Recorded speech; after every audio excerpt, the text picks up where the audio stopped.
я закончу. Христос воскресе! Воистину воскресе!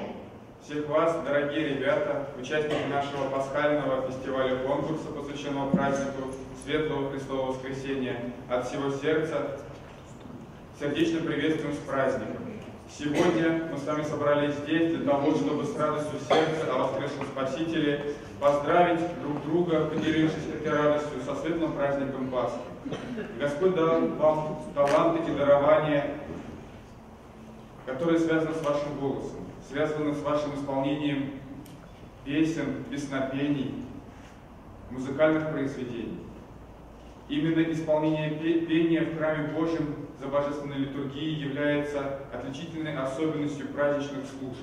И сегодня каждый из вас, готовясь к этому фестивалю, постарается, и мы на это очень надеемся, передать и нам тот настрой, ту радость сердца, которая у вас присутствует. Вам бы всем хотел пожелать я помощи Божией, крепости сил, хорошего и доброго духа соперничества, духа соревнования, и помнить, что сегодняшний фестиваль-конкурс в первую очередь является праздником, а во вторую очередь уже соревнованием. Христос воскресе! Воистину воскресе! Открывает нашу программу вокальный ансамбль храма святых равноапостолей Константина и Елены города Всеволожска. Руководитель Кунцева Ольга Владимировна.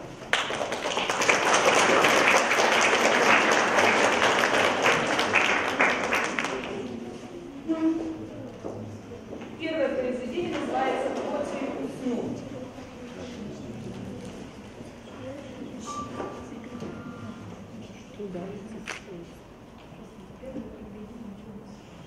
Еще раз чудный свет, уважаемый жюри.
Воскрес!